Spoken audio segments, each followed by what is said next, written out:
তোমার মিজানে মেপনায় আমায় প্রভু।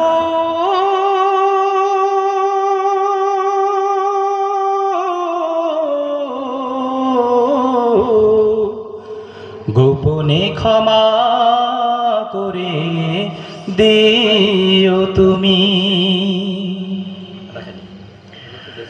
তোমার বাধ্য হলে তার জন্য প্রতিশোধ নাও না তুমি তো হে খোদা, বরং তোমারে যে মানে কি বানা মানে সবাই তোমার আলোয় সমীরণ পায় সদা।